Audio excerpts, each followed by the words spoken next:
This conference will now be recorded. Hello, this is Renate Honengrau speaking from BDA Berlin. Thank you. Hello, Renate. Thank you for joining. Hello, Renata. It's Marina. Hello, hello, hello.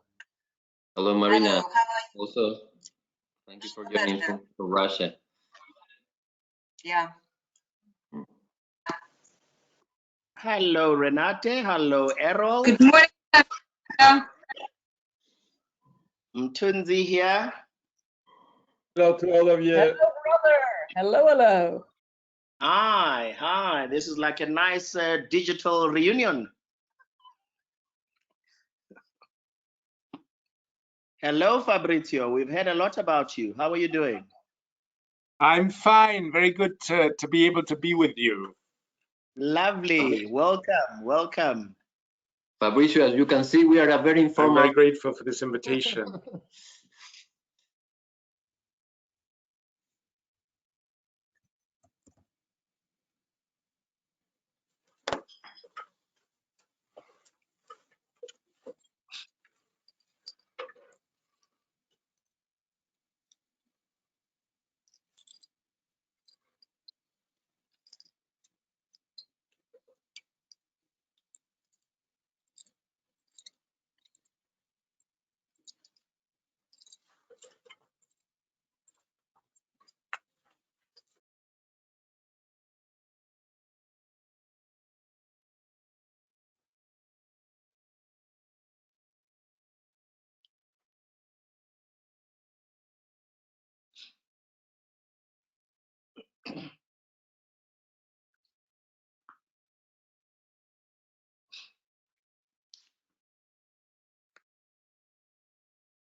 Roberto, you're muted. Sorry, I was talking. Sorry. First of all, I want to thank all of you for joining us. First, I would like to just raise some housekeeping rules. Please keep your chat, please your sound muted unless you want to intervene. Secondly, if you have poor connectivity, we recommend you not to use the camera. And thirdly, we would like also you to be actively engaged in this exchange using the chat function, which is on your right side. I have to optimize the time. Digital conferences have made us to be much more productive in terms of time. So I will have to be kindly, sometimes strict in our timing rules.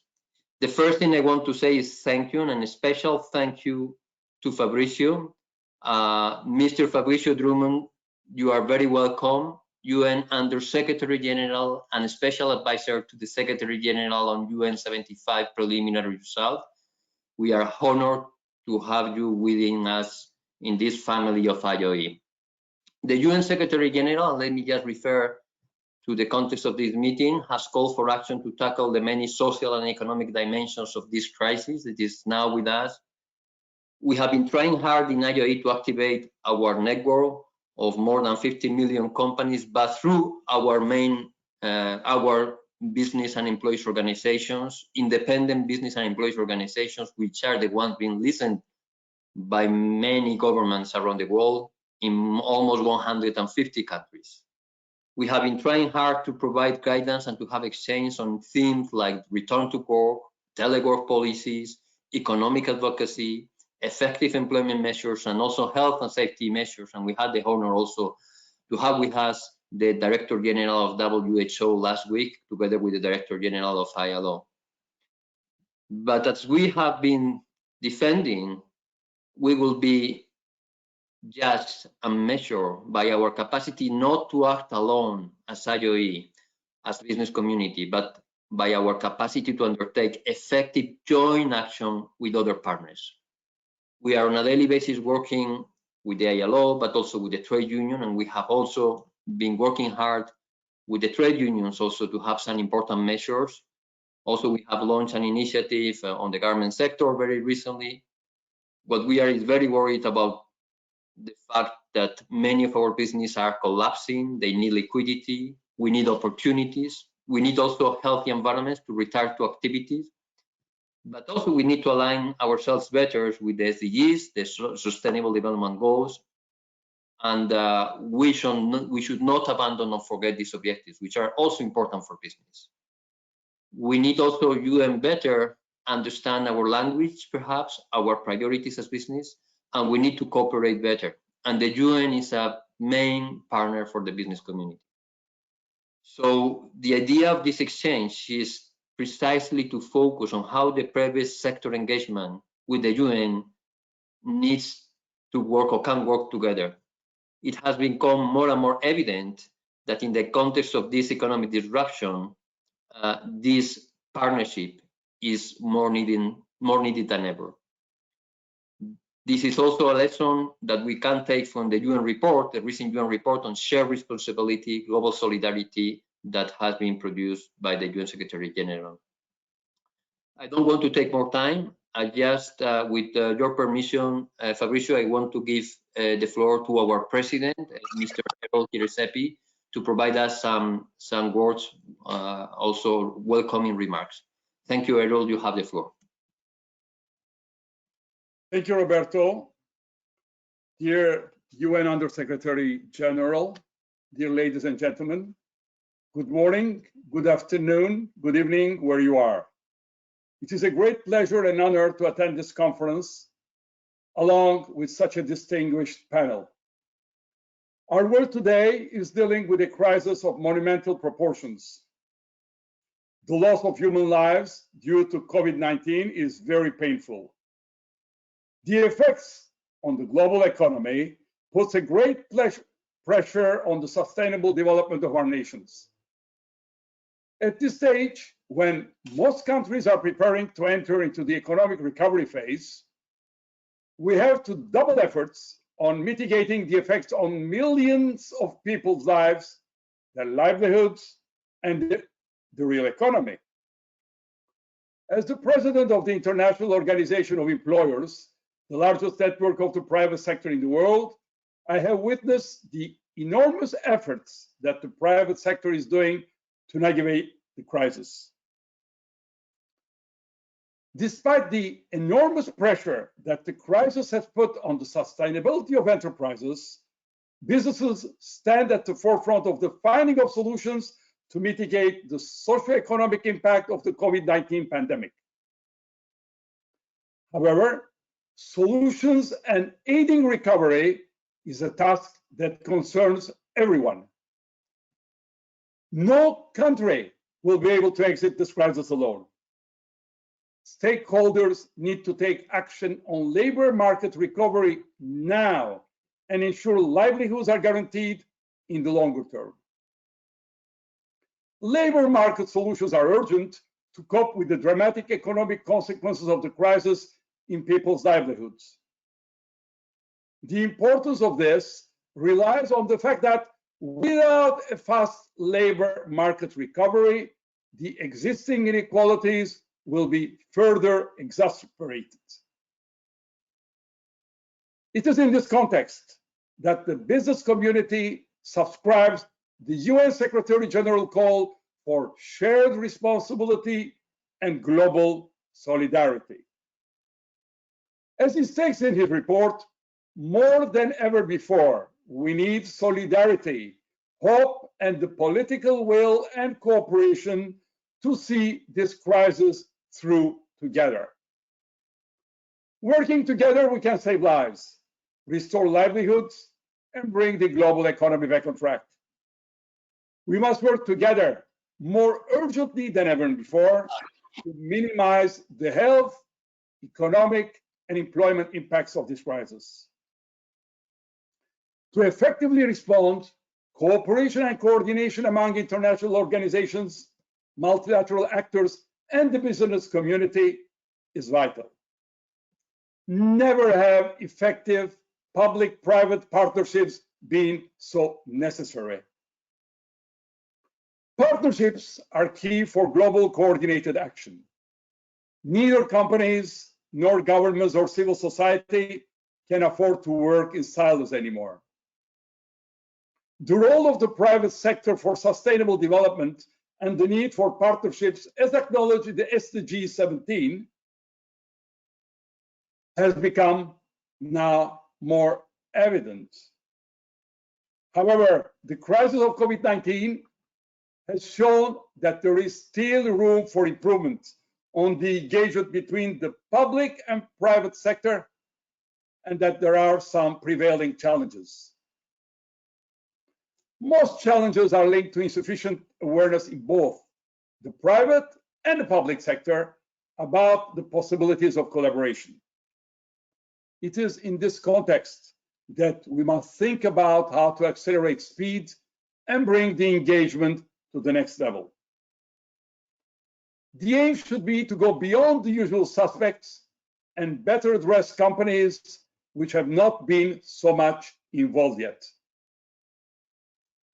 It is necessary to look more comprehensively on the contribution the private sector has to offer with regards to the economic recovery and how public and private sector can leverage their respective efforts.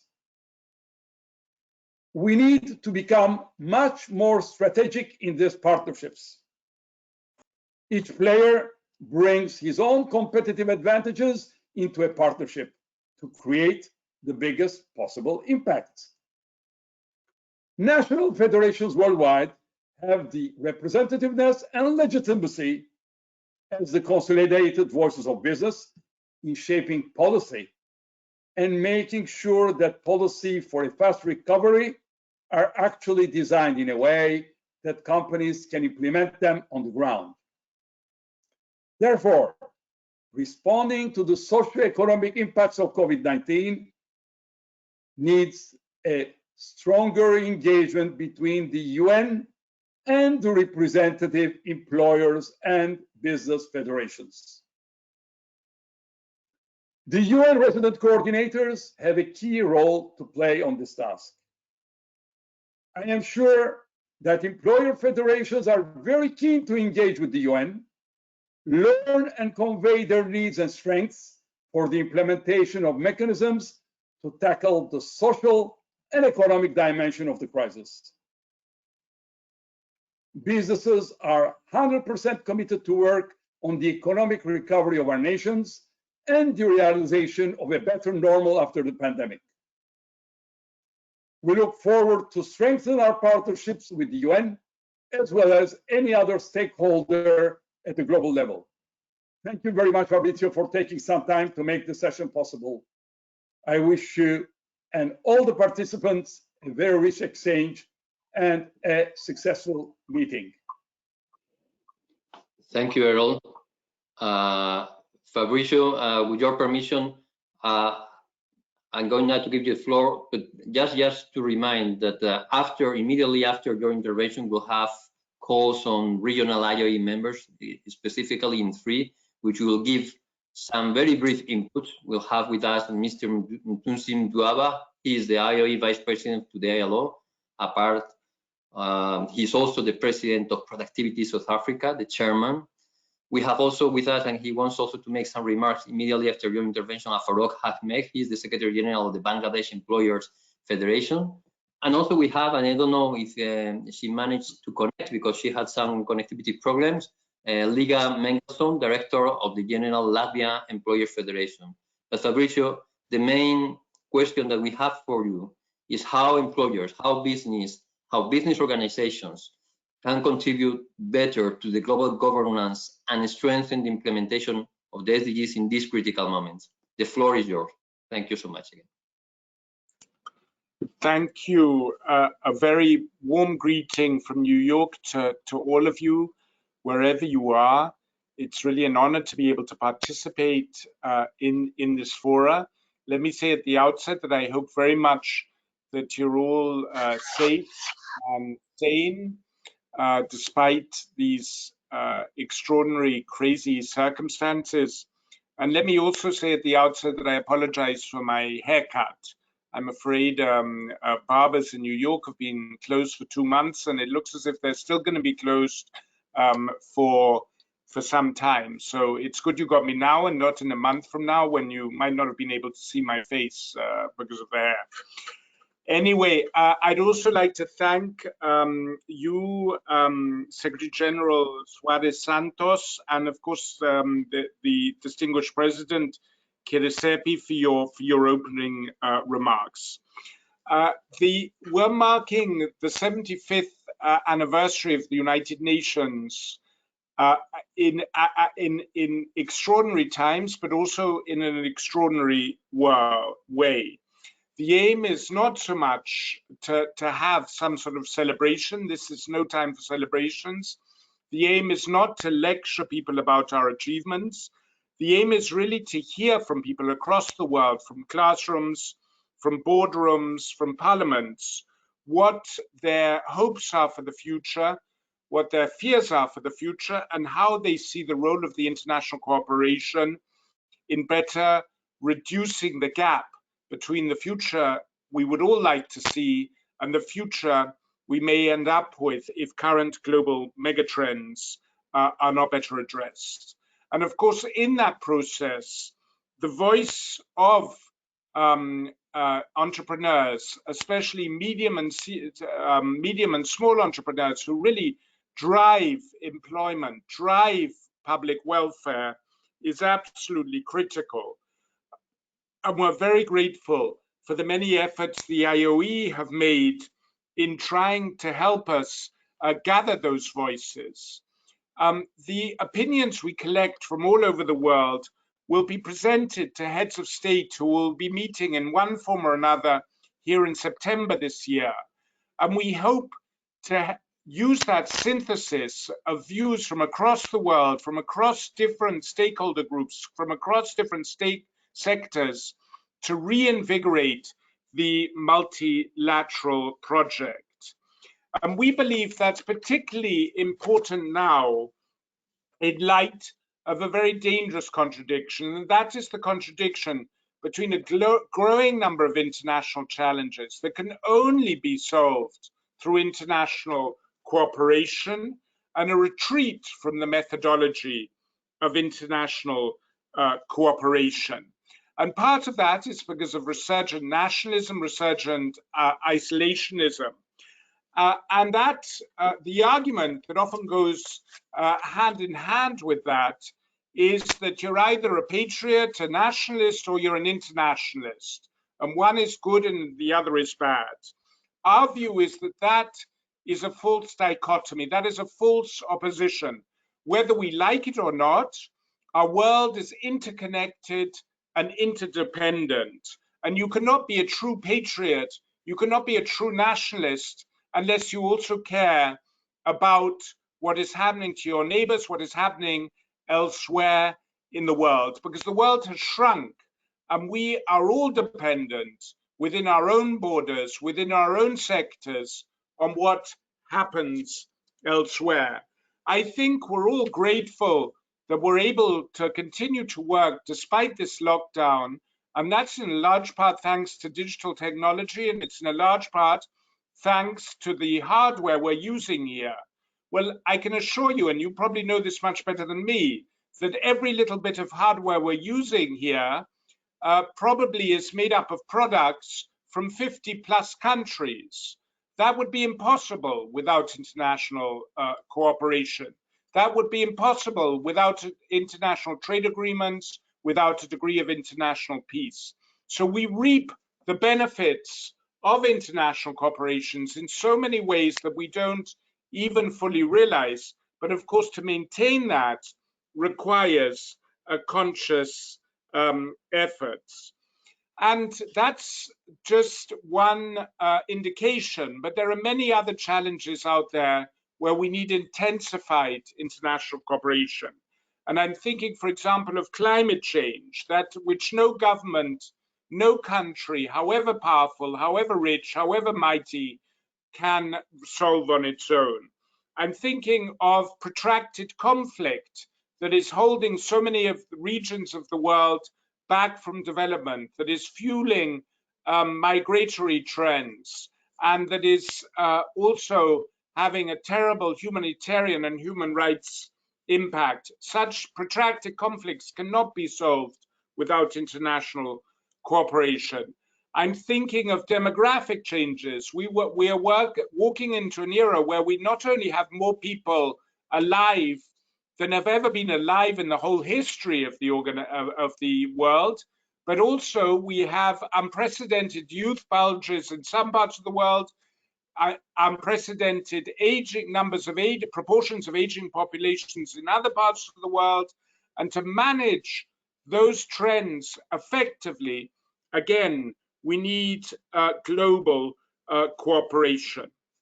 And of course, business and managing global supply chain, managing the global marketplace is also something where global cooperation is fundamental. Now, I think especially against the backdrop of COVID, there's a very real danger that we say, but look, we're now in the business of saving lives. This business around multilateralism, around the SDGs, isn't that all a bit academic? And my response to that is quite simple, that what we call multilateralism, that can seem quite academic and remote from the daily lives, I think has never been more real than it is now. Lives will be lost or lives will be saved depending how well countries work together, how well information is exchanged across professional borders as well as across international borders.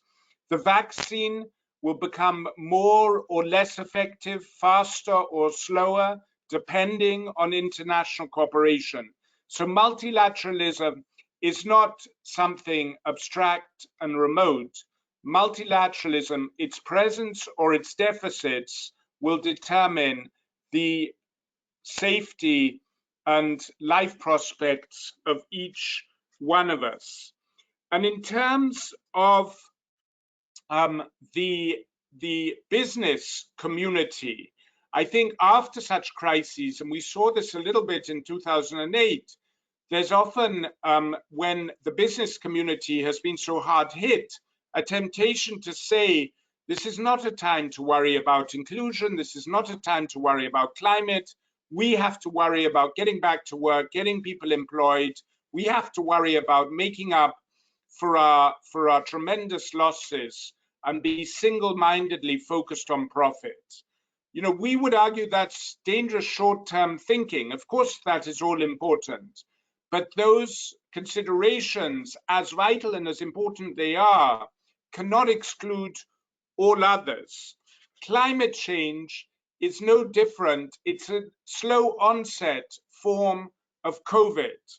And many have predicted that in terms of the devastation it will wreak, in terms of the lives that will be lost, in terms of the number of people displaced, it will be far worse than what we're witnessing now with COVID unless we tackle it. So to think about it, just because it's long term, because it's more of a cancer than a heart attack, is a rather dangerous way of thinking. Air pollution alone, and we've seen the benefits now, ironically, of containment, kill 7 million people per year. So these are climate change has a massive impact. How we treat the environment has a massive impact on our personal welfare. Also, and this is my second point, we've seen that climate awareness has never been higher. We are doing this global polling. We've got 90,000 responses from 190 countries.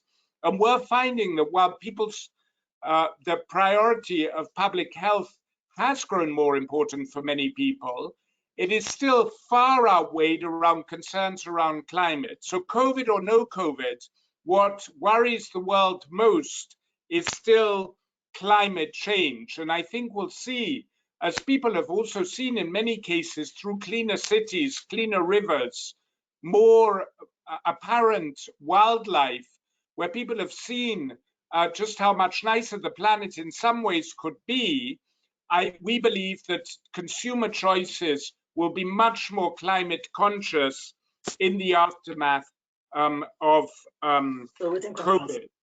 And of course, we want business models that are sustainable, business models that boost wonderful profits for the first couple of quarters post-COVID, but then undermine the very foundations they're built on, are not something that will enrich future generations.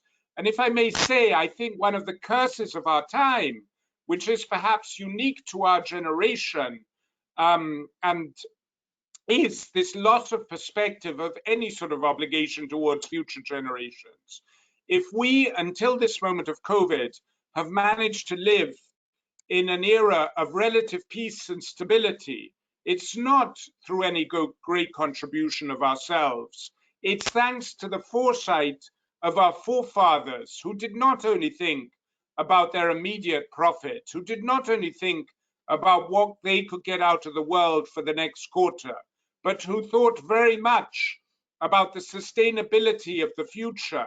And for that reason, they created organizations like the International Labour Organization, like the United Nations, to try and secure peace and security for future generations, which, with many, many problems, on the whole have been successful. But how will future generations look back on ours? I fear often that my grandkids will look back at me and my peers as the selfish generation, the generation that thought only about maximizing profit for the moment, with no regard for those or what came after us.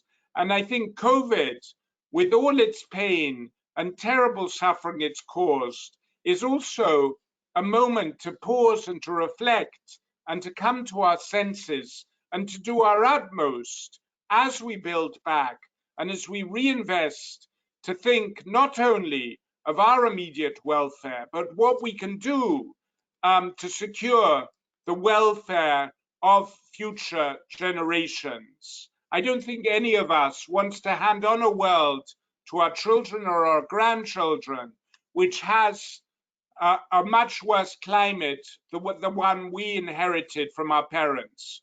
A world where the species diversity that we inherited from our parents has declined by 70%.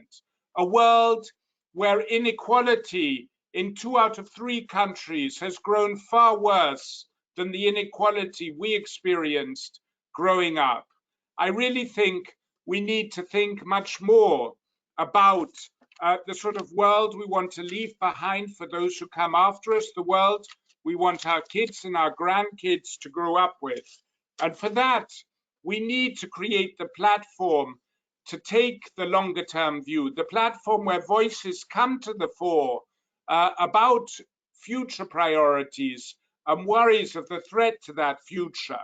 And for that, we really need your help to bring as many voices into this conversation as possible so that we can have the maximum impact on opinion makers. And I've stressed that work across boundaries and interconnected world, a world where we're much more inhabitants of one planet inevitably than we are inhabitants of this or that country, that global connectivity is more important than ever. But that connectivity is not only one across geographic boundaries, it's also essential. And President Kiresepi alluded to this, that we work much better across institutional boundaries. The UN will not survive unless we bring in better the voices of entrepreneurs like yourselves. We will not survive unless we also provide a strengthened platform for civil society. The way the world works, the voices out there who have their hands on the levers of power today is very different than it was 75 years ago when the UN was founded. And we must work better, not only geographically in a more joined up way, but also joined up much better across business, states, cities, local authorities, and civil society. And I think this is also one of the big changes we also need to work towards in redefining multilateralism to serve better the future we all want. Many thanks. Many thanks to you, Fabrizio. I think you have made many important remarks. I would take one which I think we will live with this in a daily manner. Multilateralism is not just about an academic discussion. It has important on the ground and practical consequences. At the end of the day, once you have a consensus, a big consensus within the UN family, that helps a lot. And we know that also through our experience in ILO, but in other also liaison exchange with UN agencies. Once you have a consensus within a multilateral organization, that can also help a lot to provide opportunities and to change social lives. So I will take this point to give now the floor to Tunsin Duaba, and after that to Farooq, and then to Liga. Tunsin, if you can make some brief remarks to the inputs that Fabrizio has made. Thank you very much, Roberto. I just want to make sure we're on the same page, that when you say brief remarks, you mean 5 minutes. That's what I was given. So yes. I will do 5 minutes, but I don't want to be brief on that. I might do an injustice to the points that Fabrizio has raised. So Fabrizio, my hairstyle stays the same way all the time. You will notice that, you know, through genes from my father and my grandparents, I have no hair. So I do not have these challenges that some of you have got. And on that matter, we move on to the far more serious things. I think a lot of my colleagues have mentioned a number of the important areas that the IOE fulfills in terms of having 159 business organizations as members in over 150 countries, that therefore through that network we represent over 50 million companies. That was covered also in my president's welcome. The important thing, and I was trying to think, how do I give you the kind of feedback you're looking for? You know, because some people ask for feedback, you give it to them, then they get upset. And some people, when you try and be constructively truthful, they then reject what you give them. But I also thought, how do I give it to you in the best possible way? You know, we had a meeting about 2-3 years ago that I'd like to refer to with the Honorable Deputy Secretary General Amina Mohammed in Geneva, with a colleague of mine who's connected on this call, Renate Hornung-Draus, who's one of our vice presidents. Roberto was in that meeting, and that was it. And she said, I will never forget the question she asked. She said, what makes you different, you, the IOE? Why are you different from any other business organization? And, you know, you could see she was really genuine. She wanted to understand. She wanted to get to know us. And so what we do differently is that, for starters, we were born within the environment of the ILO. We tend 100 years this year. We were supposed to do some huge celebrations, which we've now postponed sine die, like everybody else. But we were born in that environment. We were born in an environment of social dialogue. We were born in an environment of tripartism. So we are steeped in consultation, discussions, always making sure that we consult with other social partners and social players, the trade unions, the governments all the time. And I think that's what makes us different. You are not going to find any other business organization that operates the way we do. I think that's the first point. The second point is, how do we engage? We engage by always trying to collaborate. We spend a lot of time and effort and energy and money That would be, for example, why we're in New York. We have an office in New York, a representation in New York, purely because we want to take collaboration beyond words. We don't want to just talk. A lot of people are very good with rhetoric. Talk is cheap, sometimes other people will say, and you've got to try to ensure that you walk the talk, and that's what we do. The third thing is that as we work on these collaborations, we are very good at working with difference. We're very good at working with diversity. We're very good at working with what doesn't look like all of us, because that's one of the problems in the world, is that other people look for the people they went to school with, the people they work with all the time, the people they're very comfortable with. You know, you have your private boys club or your private sisters club. We are used to working with different people in different regions: Africa, Latin America, North America, Europe, Asia. We work with all these, with all their idiosyncratic differences that they have to try and get. So for us as feedback, and my colleagues have mentioned, other than being a serial entrepreneur that I am, one of the biggest areas I worked in was in technology. We used to work with what we call ERPs, enterprise resource planning. A lot of my clients would come and complain that their ERP was failing. You know, some people who don't know ERP would know the Oracles of this world and the SAPs of this world, and these days a company called Workday. But what you would find was that there was nothing wrong with the technology and the systems. What was wrong is the way we did it, the way we ensured that there was accountability, the way we ensured that there was an account as somebody who is responsible and answerable, who's the owner of every particular point of the process. Now, in the UN, we have something called the UN reform, which we are all working with in terms of the UN common system. And we have enthusiastically come into this because we see the power of the diversity, the power of the difference. We see the power and the opportunity that we all have. However, whether you refer to acquisitions or you refer to mergers, as us in business would call these things, you always have problems in that some people, even in a merger situation, see themselves as the acquirer. And quite frankly, it never makes a difference, because whether it's an acquisition or a merger, what you need to do is to integrate and work together and remove the silo mentality. Now, in our case as the ILO, we bring into the family, into the UN family, we bring this tripartism, we bring this special brand of consultation and social dialogue. And as we do that, we have a lot to teach. We have a lot to learn from others. We deal with the World Health Organization. Roberto mentioned we had Dr. Tedros here the last time. I deal a lot in another capacity as the chair of the policy working group on business human rights and responsible business conduct with Madame Michelle Bachelet. Always very available, always works with us very closely. But what we are finding is that the middle management is possibly where the problem is.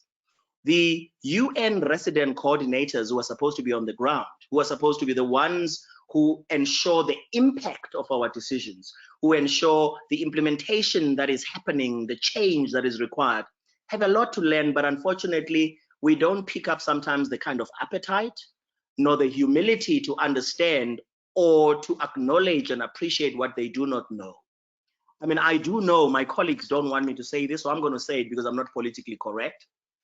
There is a colleague in New York who is the chief of partnerships, I think, partnerships section in the UN.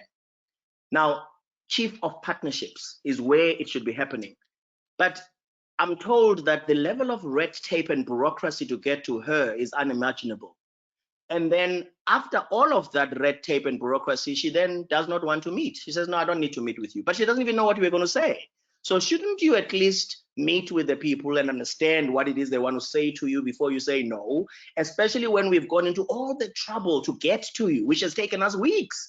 Then we get to you finally after all the little places we need to hit, and then you tell us you're not available. So for me, these are the opportunities, I think, and that's why I'm using ERP as an example, Fabrizio, because we sometimes inadvertently don't take people with us. We inadvertently don't walk with our people, so that at the high level at which we operate with the Amina Mohammeds, with the Madame Michelle Bachelets, with the Dr. Tedroses of this world, with the Guy Riders from the ILO, we also bring the middle to lower in management people who do not understand maybe enough, because we did not explain how this is to be done, that this is a partnership and partnership works by sometimes disagreeing very strongly about certain points. I think my 5 minutes might be up. I see Roberto is twitching. Roberto, is my 5 minutes up? Yes, yes. Okay.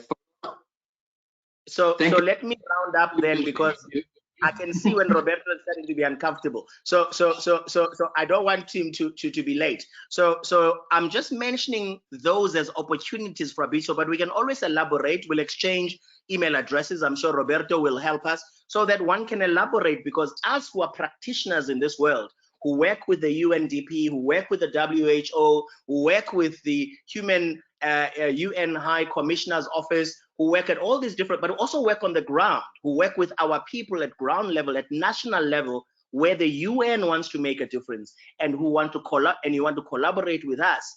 I would say there are huge opportunities, and we are open. Anneli said we're open to do business, but we're open to talk to you and open to work with you and make sure things happen. Roberto, thank you for your time.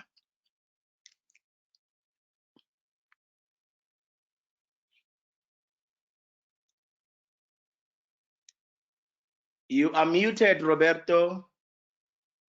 Sorry.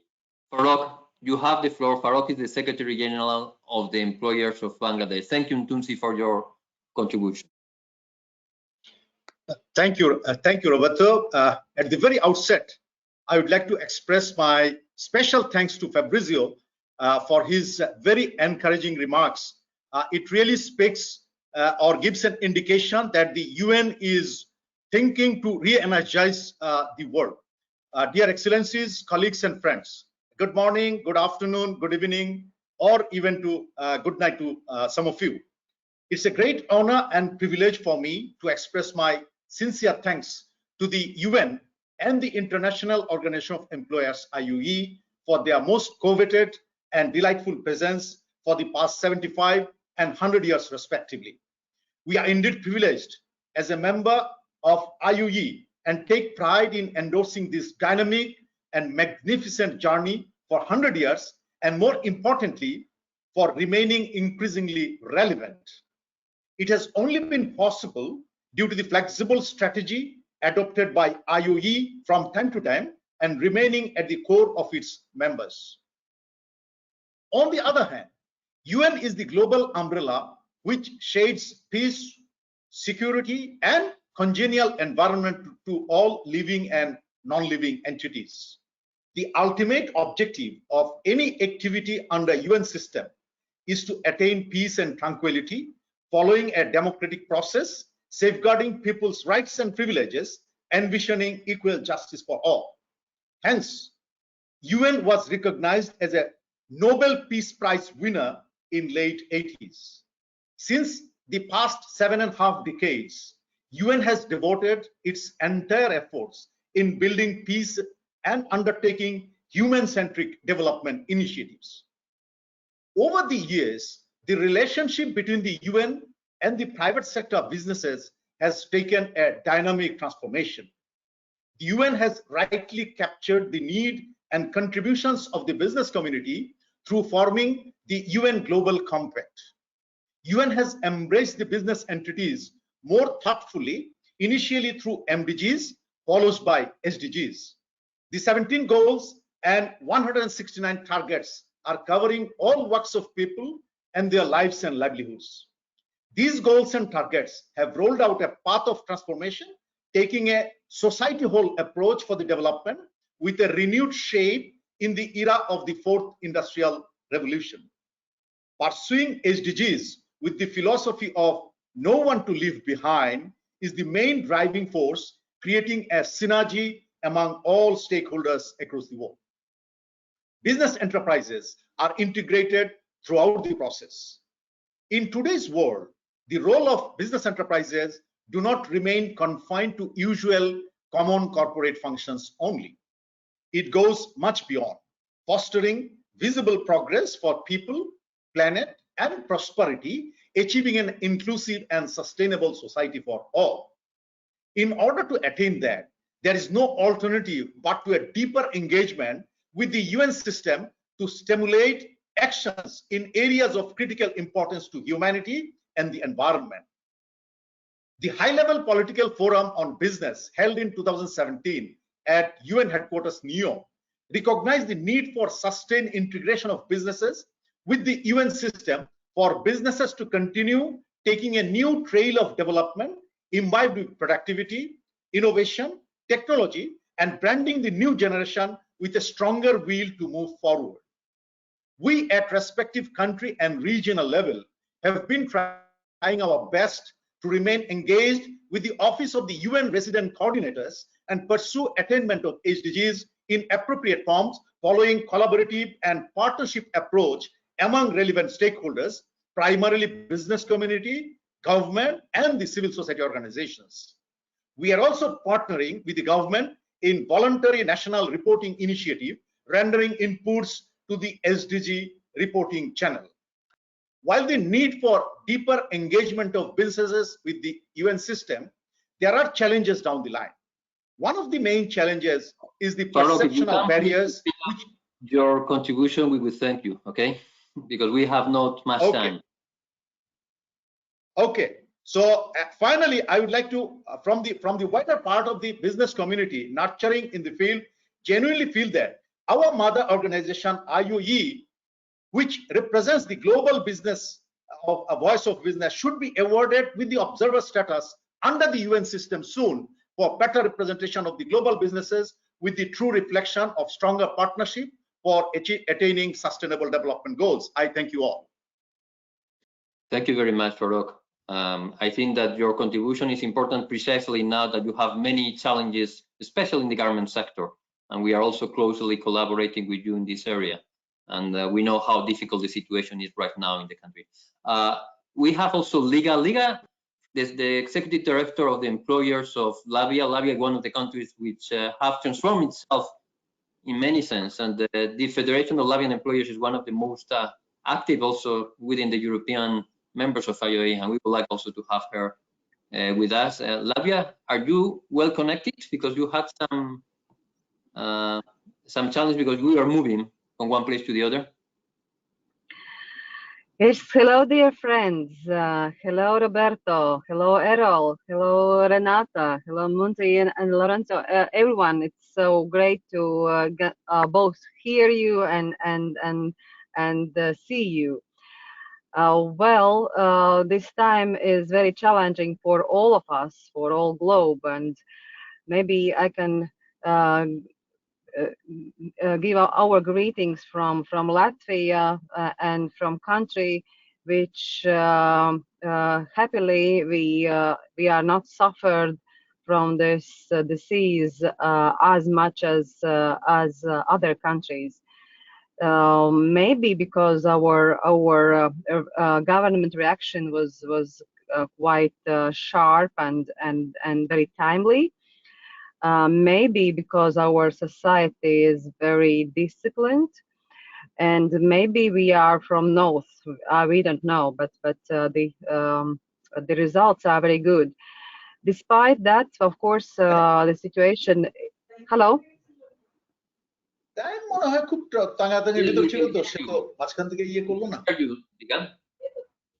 Yeah. Despite that, of course, our business society is suffering because nevertheless we didn't have the lockdown as whole, but of course many businesses and sectors are suffered. So that's why we as the business community and business society federation, we are very closely working together with our government, and this time this is one of the keys to success, because really now we are in one boat, and if we are trying to make a different directions, it will be a very, very bad situation. So that's why we are divided these actions in two parts. First part is how to save the businesses and how to react just now, really right now, and this is about those instruments which is helping for our businesses to survive in this time, with the hope that after this crisis it will be possibility to continue. And second part is just 1 hour ago we finished the first draft of the strategy of economic exit strategy and recovery plan. And this is a point, colleagues, which I would be very happy to also share with you and your knowledge, because especially in such crises, our organizations are essential. Actually, around this roundtable, virtual roundtable, 24 hours, 7 days a week, there's the 3 parts. It's a government part, it's the employers confederation part, it's a chamber, and the trade unions association. Actually, no one else. So if to look at around the room where will be those who will make a plan and make an action, then only us will be left in this room. So that's why it's so important that we are still alive, in spirit. We have the knowledge. We have also your support as the very professional ones, and also we have the voice of business community together. So that's why keep going. And let's say one of the examples. It will be the great seminar, online seminar about the social dialogue and how to strengthen social dialogue in Latvia. Also, thanks to our ILO friends, it will be really the online education for our federations, and this is how we can proceed further on. So to conclude, it's so important to take responsibility also in this time, and not to say that government, it's your fault or it's your task. No, we are in one boat. So thanks for your support until now. Thanks for that very, very important work what we did so far. And I hope that such online conferences still have this possibility to feel your strength, your power, and your will to help each other. Thanks a lot, and have a good discussion. Thank you, Liga. Thank you for your time, and thank you for connecting from in a moving moment. I know that it was a challenge for you. Fabrizio, do you want to make any remarks to Tunsi, Farooq, or Liga's point? I mean, I was taking careful note of the very insightful comments of Liga, Farooq, and of Nomthizi. I mean, I think we're very well aligned, and that's very encouraging for me to hear that.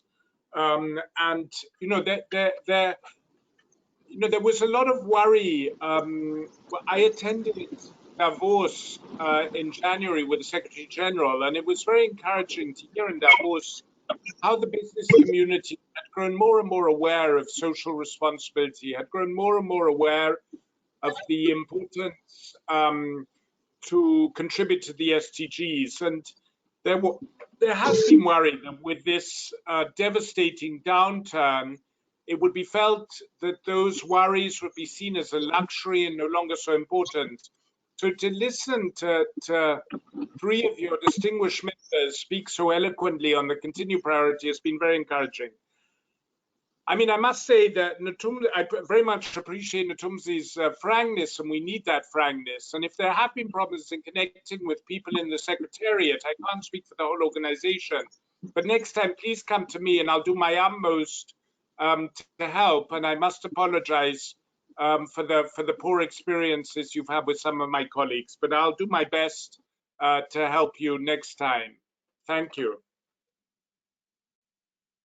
Thank you, Fabrizio. So now we continue with the program, and I would like to give the floor to the next speaker. And there we have a I think, an important contribution which is related to informality. You refer to that, Fabrizio, and specifically to the SMEs, the needs for how important it is for many the small and medium companies to have a context which really promotes transitions toward formality. And with that, we have Jacqueline Mugo. Jacqueline Mugo is very known also in our family. Is member of the managing board of IOE, is member of the governing body of ILO, is Secretary General of Business Africa, an important partner of IOE. But above all, also, I think that he is the Executive Director of the Federation of Kenyan Employers, a very important organization in Kenya, which has also important experiences during this COVID-19. So, Jacqueline, can you provide us some inputs based on your recent experience related to economic recovery, but also how UN can strengthen its partnerships with the private sector in a context of huge informality, of big informality? In your experience, are there any challenges in the engagement with the UN, also resident coordinators with the private sector? I think that's also an important point. The floor is yours, Jacqueline. Thank you very much, Roberto. How long do I have? You have 8 minutes, 9 minutes. Okay. Okay. Good afternoon, everybody. It's good to hear all of you and to know that you're all well. I bring you greetings from Nairobi. It's a pleasure for me to join in this discussion with the UN Under Secretary General. As our President Erol Kiresepi said earlier, we need to urgently take action in a coordinated global manner to overcome what we are seeing as the harsh realities of COVID-19 pandemic, which is hitting developing countries in a disproportionate manner due to the fact that our economies are fragile and we're already having challenges with our health infrastructure and a number of other elements that are peculiar to the African continent and indeed to developing economies. So the impact, I think, on lives, livelihoods has been well articulated by those who spoke before. But I must say that in a developing economy such as Kenya, where there is a high level of informality, the measures which have had to be taken to protect lives and to contain the spread of the virus have been very difficult to implement in the informal sector, in informal settlements, and in fact, in itself is turning out to be a bit of a challenge to life itself. So there is urgent need and constant conversation about what to do. Can we afford to keep people locked up in informal settlements? Can they really do social distancing? And that is a challenge. Also, the sustainability of enterprises is at risk. Not only do we have a high number of SMEs, which are now on the verge of collapse, but we also have many people who are working in the informal economy. That in itself poses specific challenges. So what has been said earlier about global solidarity being key in especially supporting those affected in fragile situations like this cannot be overemphasized. We need urgent support to businesses to prevent bankruptcies and to help keep people in jobs. Pressure has been very high on business to keep people working, but the challenge is how do they do that when their own enterprises are at risk? So in Kenya, social partners quickly came together to dialogue around this issue and to communicate because we realized that joint responsibility is needed for dialogue to foster stability.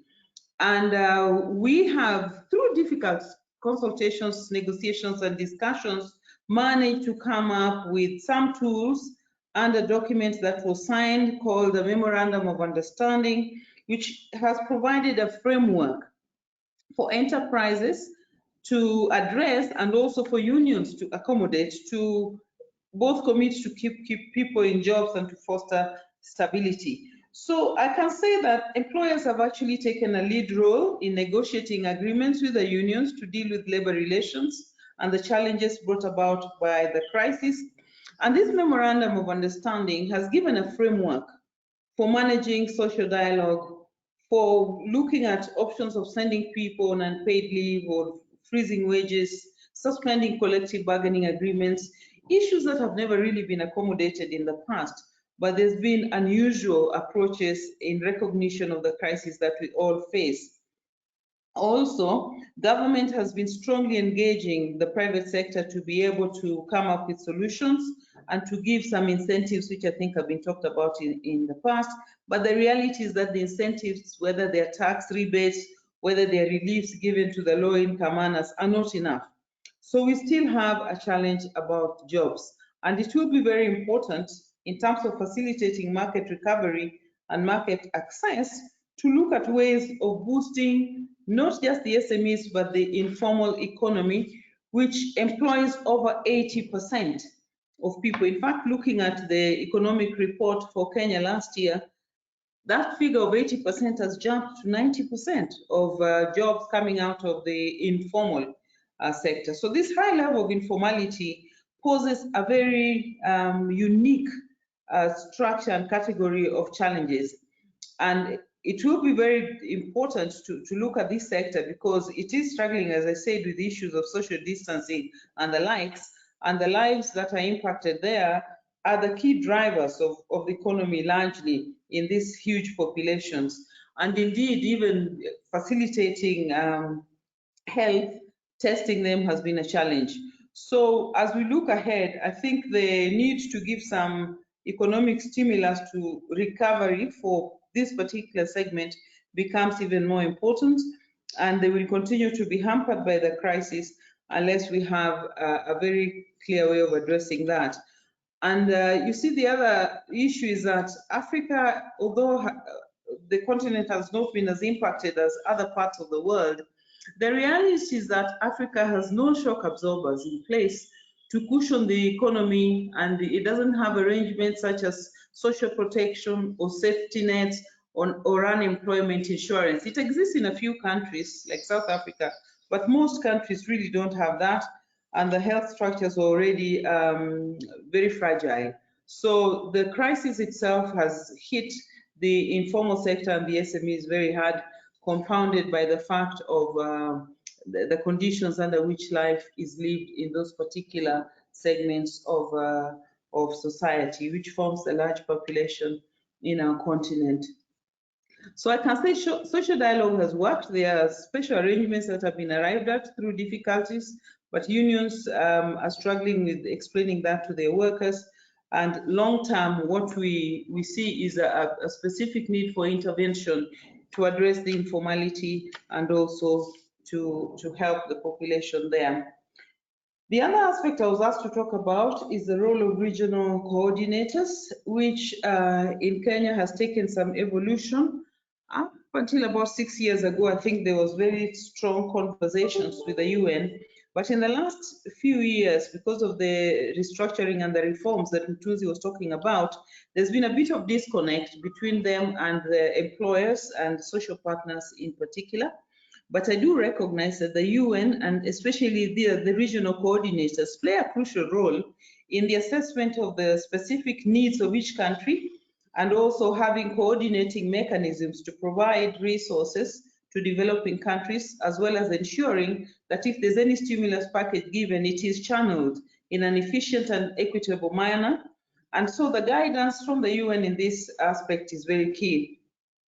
I have looked at the report that has been shared by the Secretary General on shared responsibility, global solidarity, which actually outlines some very good measures and aspects to be considered in the economic recovery efforts and in advocacy. We think this report should be shared and implemented at the local level in countries with the guidance of the UN and also with the involvement of the private sector, because it will give them an entry point into these conversations.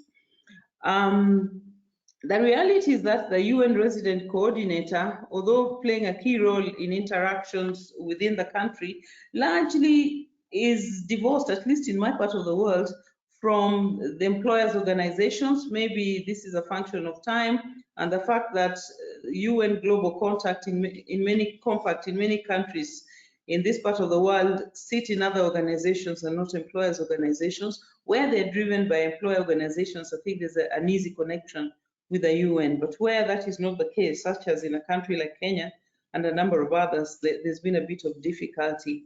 But we think that employers' organizations have a unique place in contributing to some of the interventions which could be implemented going forward, and also this focus on SMEs, which form the backbone of our economy. So there will be need for coordination between the UN resident coordinator and employers organizations and the private sector for sustainable responses.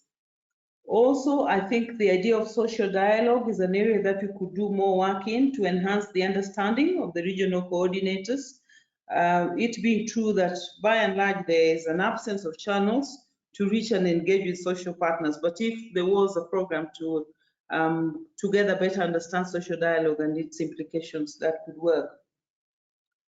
But as we speak, the reality is that the role of the resident coordinator is limited in terms of its interaction with social partners. Largely, they come in through governments and do not regularly coordinate or talk or have programs with the social partners. But I believe that's an area we can work in, because it is very key and crucial for the regional coordinators to have an input into interventions which will be implemented going forward in line with the social partners. As I conclude, I want to say that it is only with the right actions and timely support being given that we can together overcome the crisis and ensure the participation of the private sector in what we're calling the better normal, so that the developing economies are not left behind. Thank you. Thank you, Jackie. I think that you have made several points, and the last one related to the resident coordinators and the importance to strengthen the links between employers, organizations, and their work also vis-a-vis the UN reform is also an important one. We have now a practical experience. This practical experience of a company. We have a Santiago Uribe from Colombia, and is the CEO of a company which name is Azimut. And I think you have a very interesting experience to bring us also in terms of, I think, Fabrizio, you referred to climate change, sustainable business models. How can an SME like yours, Santiago, contribute to the multilateral system efforts? You're an SME, okay? Liaising with the UN family perhaps is a little bit far away, but how can you think that you can strengthen the goals of restoring livelihoods, bringing the global economy back to track? I mean, how can we make this connection better? Thank you again for joining us. I know that also you are a very busy person, but it's very important also to have this practical approach from you. Roberto, thank you very much. Can you hear me well? Perfectly. Okay, so first of all, thank you very much for being one of the voices of SMEs all over the world. This is a humble voice, but I hope I can leave some 2 or 3 important messages that we have been thinking about. I was given like 3 questions before starting. I don't know if we can move to the next slide, please. Just to give a brief introduction about my company, we are Azimut. We save energy to our companies, to our customers. What we are a technological platform that connect our customers with energy saving solution using data. We have a 360-degree approach, and we have been growing fast over the last years, not only in revenue, but also in people headcount. This makes us very proud. And also our business impact, because we have been avoiding more than 35,000 CO2 emissions, which is the equivalent to seeding more than 507,000 trees and saving more than $20 million. So having said this, I will address the 3 questions. The first one was, how can SMEs all over the world contribute to the global economy going back on track? Can you move to the next slide, please? So in order to be able to get back on track, we need to survive. SMEs are having a hard time right now. One thing that is well known, but it's important to say it again, is that more than 70% of jobs worldwide are created by SMEs. And recent studies show how like around 50% of companies can survive only 27 days with the incomes that we were having or are having during this crisis. So it's critical. And there's no policy, government policy, multilateral help that can overcome getting back to work. So in my opinion and our company's opinion, we have to overcome fear. It's not that there is not a crisis for sure, but authorities are working on that. So our contribution as SMEs is to be very responsible about biosecurity protocols to restore activities. We need to minimize probabilities of spreading the virus, protect our workers and their families, but the most important, we have to protect jobs. And that's our main contribution if we want the economy, the global economy, to go back on track. So that will be my main initial response to that question. If we can go to the second slide, please. The second question was how to link these responses to this global crisis to the SDGs.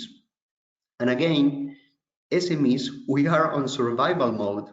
We have seen huge decline in our revenues, and this is critical right now.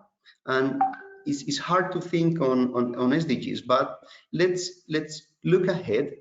And we truly believe that if we want to prepare for the next crisis, we have to be aligned with SDGs, because these SDGs can prevent the next social and environmental crisis. I was thinking a lot on Mr. Fabrizio's comment on how he fears to be remembered as the selfish generation. And we too, I fear that also. And I believe if we align our business models with the SDGs, we will have a very important solution, which shouldn't be painful, can be profitable. And one example is what we do in our company, which is that we can save energy to our customers, so they don't have to pay in excess to do good. We make our profit, and on top of that, we are sustainable. We help reduce so far more than 35,000 CO2 emissions. So we think there's no conflict between companies doing good and accomplishing SDGs goals. And to finalize, if we can move to the next slide, please. The third question was how to link the United Nations initiatives and response to the private sector. And to me, I believe it's crucial to partner with local business associations. And in order for them to be able to speak from the SMEs side, it is important that these local business associations include SMEs. As an example, I have Andy del Futuro, which is Andy of the Future. It's an initiative of Andy. Andy is like the main local entrepreneurs association in Colombia. Normally, it was or is associated with big corporate companies, but 15 years ago, they started including SMEs as part of their affiliates. I'm part of this association, and we are more than 350 businesses, more than 4,000 jobs, and we are present in more than 7 cities. I believe this is something that must be straightened and that must be a must in all local business associations around the world. And having this partnership with the UN and local business association, the focus must be on strengthening the formal private sector. We have seen how this crisis is hitting formal businesses, but of course, informal sector are having a very hard time. Only in Latin America, more than 50% of jobs are informal. So we need new policies and law. It is very hard in our countries to be formal. It's very expensive. Things must be done if we want to address this. We need the United Nations to partner with business associations to build capabilities on SMEs and on business associations. And at the end, this is a very good business, because if we have more formal private sector, it will help us accomplish the SDGs in a fastest way.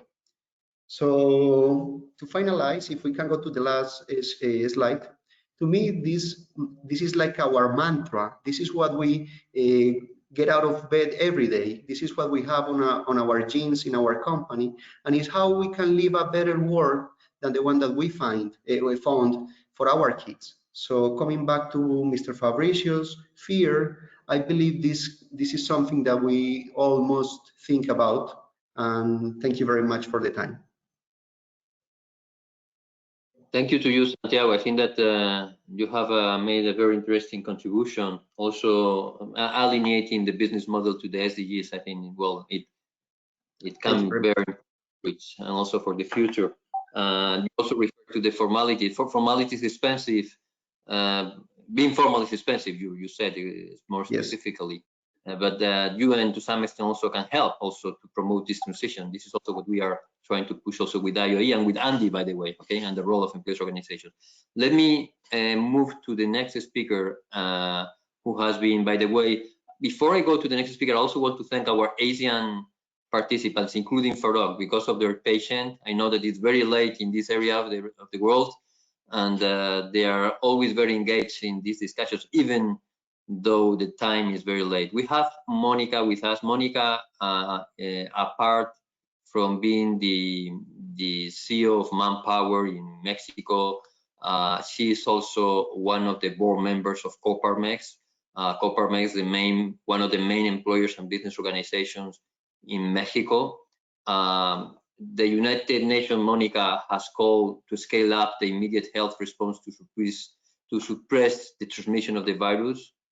From your perspective, and bearing in mind that you have been very active on all that has to do with employment policies, what are the biggest challenges for employers as we transition back to work? And we had this discussion with Tedros last week, and also with ILO Director General Guy Ryder. But how do you, from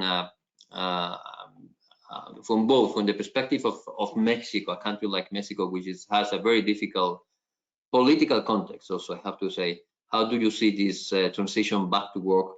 And how can a good private-public sector collaboration improve the efficiency in employment policies?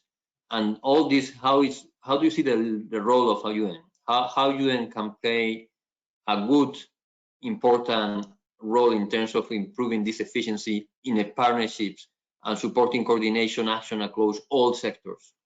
And again, perhaps the question related to the UN UN and resident coordinator comes back. I mean, how can we liaise better with the work that these important positions have to make now on the ground? Thank you, Monica, again for joining us. Thank you, and thank you for the invitation. It's a little bit challenging to be the last one after all these interesting presentations, as we shared many challenges.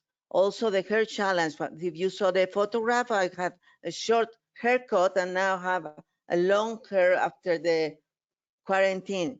Well, what we need to do is to prepare for a smart restart. Let me share with you some information regarding Latin America. As Santiago said, 50% of the economy is informal. It's calculated that we are going to lose almost 14 million formal employments in the region. Only Mexico has lost around 700,000 formal employments during the first part of the year. So in Latin America, we have also different challenges than in some other regions and Europe or Asia. Probably we share challenges with Africa. In terms of the educational systems, we are late. We are teaching our kids as to face a world that doesn't exist anymore. The world has been reset with the pandemic, and we need a sense of urgency to develop the new skills that the 21st century needs in order to be competitive and productive in the world of work. In Mexico, as you mentioned, I'm part of Coparmex, which is one of the most important employers. It's a union, in fact. It's a union of employers, which we have been working in proposals to the government that are very similar of what other countries have done. The difference is that we have a government that is analyzing our proposals, but we need to speed up all the issues that we have raised in order to have subsidies or some tax payment delays or some facilities or credits for the small and medium businesses. But in general, we can see what business need to do in order to face a smart restart in the world of work. First of all, we need to see the business cooperation rather a competition. Someone in the chat also mentioned that. I can give you an example. The three major global staffing companies, which are Manpower, Adecco, and Randstad, we now have an alliance. We need to work together in order to set the new normal in the world of work. We need to create the future, as I said before, developing the skills that we need. In the formal employment, we need to upskill people and reskill people. As all the business models are changing rapidly because of the digitalization, the technology, and the pandemic also. We need to protect employment and wages. We are looking forward to promote decent work as ILO is doing, but also sustainable jobs and prepare people to adapt to a very fast changing world of work. We are promoting unemployment insurance, which we don't have in all the countries in Latin America. Training, as I mentioned, is one of the focus that we have. Companies need to invest in training their own pool of talent to move on, to move up, or to move out. Governments need to invest in quick training, looking for the future, and also individuals need to invest in the time in training. We are promoting responsible digitalization where everybody can be connected with rules, with values, and promoting productivity and education. And then we are working very hard in safely back to work, not only in terms of hygienic procedures or masks or things like that, which are obvious that we need to work on that, but also to have a different dimension of the individual at work.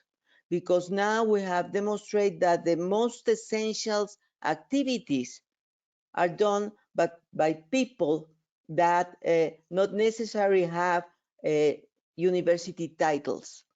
So we need to revalue the skills and the value of the positions. And of course, support for the small and medium businesses, as was mentioned in previous presentations. Can we move to the next slide, please? We need to anticipate the future now with physical and emotional well-being. We are facing in Latin America and in Mexico challenge with what is happening during the pandemic at home with women and children. Violence has raised a lot, and we are facing a challenge of 4 crises, as if I can say that: a health crisis, a social crisis, also a humanitarian crisis, and also an economical crisis. So we need to face that together, companies and governments and international organizations. We need to raise flexibility in all the ways that we can. We need to have more modern labor laws that are adapted to the 21st century, that promote remote work, part-times, freelancers, working as in ecosystems, not only like silos. Skills revolutions, I mentioned that before, upskillings, promoting formal work in diverse models of work. And finally, blend people and tech. We need to use technology in order to revalue human skills and use that technology and human skills to solve the problems that we are facing as a world in the 21st century, like climate change and inequality and poverty. With that, what I can say to finish my participation in Latin America and in Mexico in particular, we need to work together. The UN has a major role here as promoting best practices, as giving ideas, and as facilitating the dialogue among the different actors of the ecosystems, and then balance what we need to do in order to have a better world. Thank you. Thank you to you, Monica. I think that the work that you are doing specifically in Back to Work, and we are working also with you and also with ADECO and also with Randstad on this direction is really useful. And having not just you, but also the UN family, not just also the ILO with us on this matter, also the WHO is important. So in order to go quick, there were some questions in the panel. I will ask Shay also to sum up them before we go back to Fabrizio, if you all agree. Shay, you have the floor. Okay. Fabrizio, I believe most of the questions are actually geared towards you. One of them is a logistical one. In September, we know it's far away, but where do you see the UN General Assembly going in September? Many of the companies agree that it's critical that they play a very important role in sustainability, but what is the UN doing to give incentives for those companies that are playing the sustainable development sort of path? What incentives are there for these companies? Global supply chains are basically devastated right now. An enormous loss of jobs. How do you see the role of the UN in injecting and trying to build synergies across the different groups to really address the enormous job loss in many different countries? And lastly, there was, through another channel, RCs. At the local level, what is being done to ensure that employers' federations are at the table in the VNRs and also in general in the planning and the work with the RCs? Is this being formalized in some way so that the employers' federations are at the table? Thanks. Thank you, Shay. Fabrizio, I think that you have an important set of questions, also an input. We would be delighted to hear you. Perhaps I could ask also to those who are not speaking to switch off the camera, because apparently the connectivity is getting worse right now. So the floor is yours, Fabrizio. Thank you very much. I think these are all the critical questions. With regard to the first one on the General Assembly, I think it's very unclear what's going to happen now. I don't think a decision will be taken before July or August. Usually we have 10 or 15,000 people who show up here for the high-level segment of the General Assembly. We have heads of state. I don't think it's going to happen in that form. I think that's highly unlikely. I think we'll see some sort of combination of digital meeting and in person. I think it will be a scaled back version of what we usually have. But I think the meeting will go ahead, but on a more modest scale in terms of real participation, perhaps on an even larger scale in terms of digital participation. I mean, what are the incentives for companies to contribute to the SDGs? I mean, the UN, I think, you know, we're not in a position to give any sort of monetary rewards, but you know, I do think I think we're dealing with a consumer class that is ever more aware of sustainability, a consumer class that cares ever more, not just about what is the cheapest product, but also cares about how that product was made, whether the working conditions were equitable, whether human rights were respected in those working conditions, and what the contribution of the business is to the long-term sustainability of the planet. So I think in many cases, it's just good business to be compliant with the SDGs. And my argument would be, I mean, we all, I hope, somewhere care about future generations. And we all like to think and hope that whatever the actions we are today is not only about maximizing the benefit to ourselves, but it's also about reducing whatever harm we might be to others. And I think that's reward in itself. But the UN has schemes where it recognizes, where it encourages, where it gives guidelines to others. But in terms of economies and job losses, I mean, the Secretary General has been advocating very strongly with governments, with the G20 and others, that the sort of packages that just about all governments are now putting together to help the terrible fallout that many of your speakers have alluded to on business really have to aim at boosting employment, really have to aim at helping those that are most affected, helping the small and medium-sized enterprises that really have the least possible buffer zone to withstand these sorts of shocks. So the UN in itself has very little resources in that respect, but the Secretary General is certainly using the platform with heads of state to advocate for helping those who need it most. And I hope that in some of the stimulus packages that are being provided, employment will be a big key factor for those who need it most. And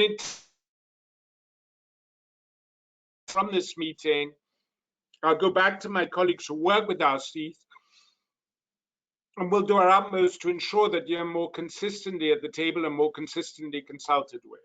But thank you again for this opportunity.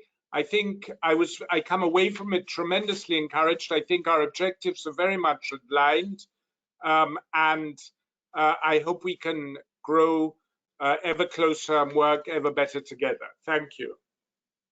Thank you to you, Fabrizio. I think that your last 2 points, I mean, how to build a business sustainable model through also consumption awareness, no? I think that's key and a key driver. The other point in terms of the job losses and the stimulus package, I mean, we have been keeping, also with the union, saying that liquidity needs to get to the real economy, which is not happening in many countries. It's also an important key driver also for future collaboration between you and also IOE and also the business community. We will keep and will strengthen this collaboration in perhaps in a much more action-oriented manner, if you allow us. And also we have a common survey that we will be working with during the coming days, precisely to identify better how we can do in a much more impactful manner partnerships. How can we really make a difference in terms of working together with the UN family? So we'll be more than looking forward to work on this basis. And again, we want to thank you for your time and your dedication to this exchange. Thank you also to all those who have been participating from different areas of the world, but also thank you for those who have made possible this exchange.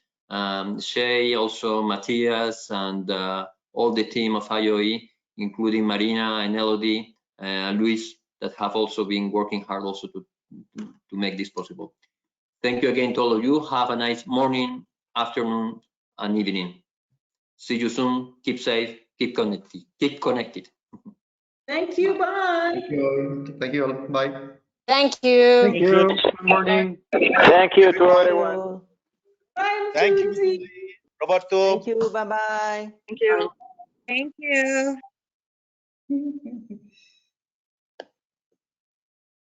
Thank you, guys. Successful one.